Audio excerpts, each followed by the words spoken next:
No nosso dia a dia, a gente vive falando, nossa, que calor, ou cuidado que a sopa tá quente. A gente usa as palavras calor e temperatura como se fossem a mesma coisa, né? Mas e se eu disser que, para a física, essa é uma das maiores confusões que a gente faz? Pois é, pense de novo. Ok, vamos mergulhar nisso de uma vez.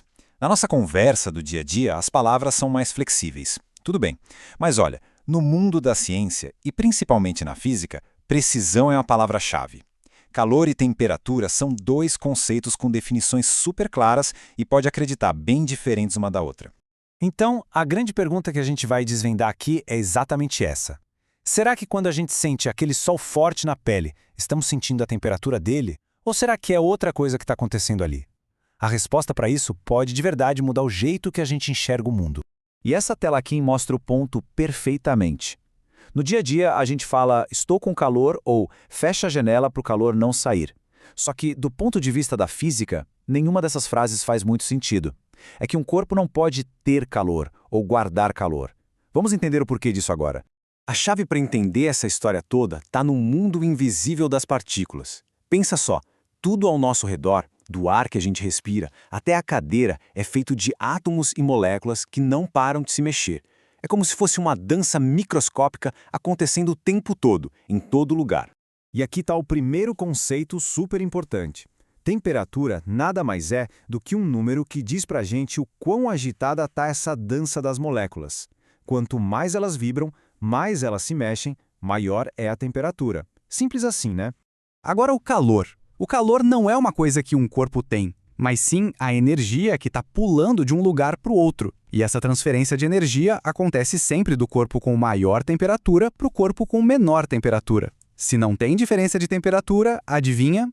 Não tem transferência de calor. Essa imagem aqui é a prova disso. Quando a gente bota a mão na água gelada, a sensação de frio é o nosso cérebro entendendo que a mão está perdendo energia muito rápido, ou seja, está passando calor para a água.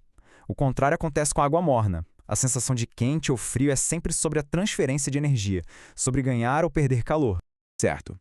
Se temperatura é a agitação das moléculas, como é que os cientistas do passado que nem sabiam que elas existiam conseguiram medir isso? Eles tinham um desafio e tanto. Como colocar um número em algo que ninguém conseguia ver? E um dos pioneiros nessa jornada foi esse cara aí, Daniel Gabriel Fahrenheit. Ele era fascinado por instrumentos e lá no início do século XVIII, ele não só melhorou a fabricação dos termômetros, como também criou uma das escalas de temperatura mais famosas do mundo. E agora, pega essa curiosidade. Diz a lenda que para definir um dos pontos de referência da sua escala, o Fahrenheit usou a temperatura do corpo da própria esposa, que na época estava com uma febre. Já imaginou usar a febre de alguém como base para criar uma medida científica? Isso mostra como as escalas são, no fundo, uma invenção humana. O Celsius usou a água como referência. 0 para quando congela, 100 para quando ferve. Já o Fahrenheit usou outras coisas, e é por isso que os números são tão diferentes. No fim das contas, são só réguas diferentes medindo a mesmíssima coisa, a agitação das moléculas. E por falar em termômetros, foi o Fahrenheit quem começou a usar o mercúrio de um jeito eficiente. Por muito tempo, aquele líquido prateado dentro do vidro era o que todo mundo usava para medir temperatura. Só que essa história tem um lado bem sombrio. É isso mesmo. Quem aí lembra daquele termômetro de vidro com um líquido prata correndo dentro? Pois é, aquilo era mercúrio. Hoje em dia eles sumiram das farmácias. Foram proibidos em muitos lugares, inclusive aqui no Brasil.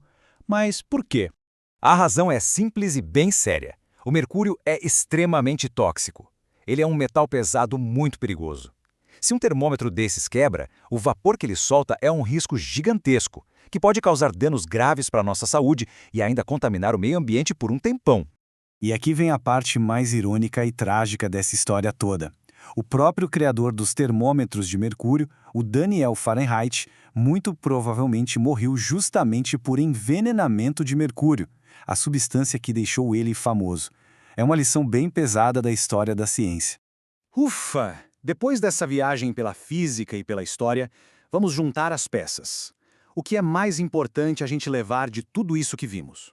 Então vamos lá, para não esquecer. Temperatura é tipo uma foto, um registro de como as moléculas estão agitadas naquele momento. Já o calor é o filme, é a história da energia se movendo de um lugar para o outro. Nenhum corpo guarda calor, ele recebe ou cede energia. até que tudo atinja a mesma temperatura, o que a gente chama de equilíbrio térmico. E para fechar, fica aqui uma reflexão. Da próxima vez que alguém falar estou com calor, você já sabe o que a física diria. O que essa pessoa está sentindo, na verdade, é que o corpo dela está recebendo mais energia do ambiente do que está liberando. A sensação de estar com calor é, fisicamente falando, uma sensação de estar ganhando calor. Viu só? A física não está só nos livros, ela explica o mundo o tempo todo ao nosso redor.